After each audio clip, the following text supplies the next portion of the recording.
भारतीय इतिहास के पन्नों को पलटकर देखा जाए तो उसमें एक ऐसे दौर का जिक्र भी मिलता है जब भारत पूरी दुनिया में विश्वगुरु के तौर पर अपनी एक अलग पहचान रखता था और पूरा विश्व भारत को सोने की चिड़िया के तौर पर जानता था।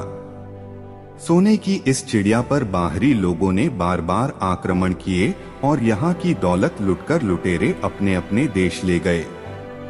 इस देश की संपन्नता को देखकर ही अंग्रेजों ने भी भारत की सरजमी पर आकर इस सोने की चिड़िया को गुलामी की जंजीरों में जकड़कर रख लिया। लेकिन क्या आप जानते हैं कि भारत को सोने की चिड़िया कहकर सबसे पहले किसने संबोधित किया था और किसकी वजह से भारत को सोने की चिड़िया का यह खिताब मिला? तो चलिए आज हम आपको भारत के उस महान शख्स के बारे में बताते हैं जिसने सोने की चिड़िया का खिताब देकर भारत के गौरव में चार चांद लगा दिया। राजा विक्रमादित्य की वजह से भारत बना सोने की चिड़िया।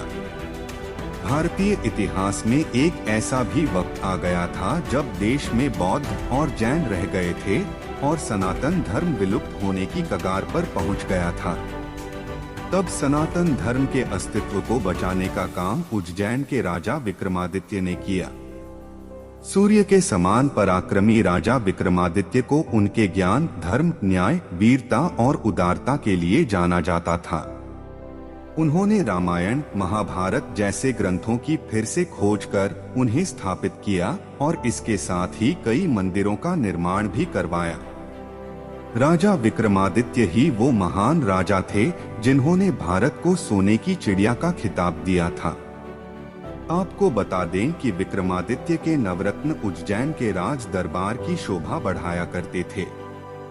विक्रमादित्य का राज दरबार सिर्फ नवरत्नों की वजह से ही नहीं बल्कि यहाँ की न्याय प्रणाली के कारण सबसे ज्यादा प्रसिद्ध हुआ करता था। यही वजह है कि कई बार देवतागण भी महाराज से न्याय करवाने के लिए आते थे। उन्होंने धर्म की रक्षा करने के साथ साथ प्रजा की रक्षा और उनकी आर्थिक स्थिति का भी अच्छे से ख्याल रखा।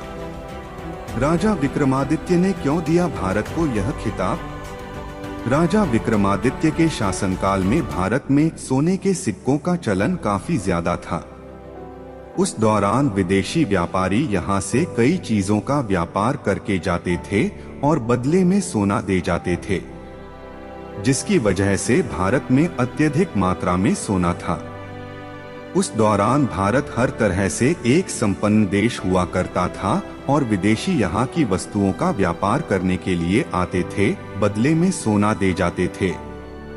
भारत की संपन्नता और सोने के सिक्कों के चलन ने भारत को दुनिया भर में सोने की चिड़िया बना दिया। दक्षिण भारत के पद्मनाभस्वामी मंदिर में छुपे हजारों टन सोने के अलावा कोहिनूर हीरा और मोर सिंहासन जैसी बहुमूल्य चीजों से इस बात का अंदाजा लगाया जा सकता है कि प्राचीन काल में भारत और उसके निवासी कितने ज्यादा अमीर और संपन्न रहे होंगे। गौरतलब है कि पराक्रमी और शूरवीर राजा विक्रमादित्य ने ही भारत को पहली बार सोने की चिड़िया का खिताब दिया था। आज भले ही भारत दूसरे देशों से काफी पीछे है, फिर भी इसके सुनहरे इतिहास को जानकर हर भारतीय खुद को गौरवान्वित महसूस करता है। आज की वीडियो में बस इतना ही। आशा करते हैं आपको यह वीडियो पसंद आई होगी।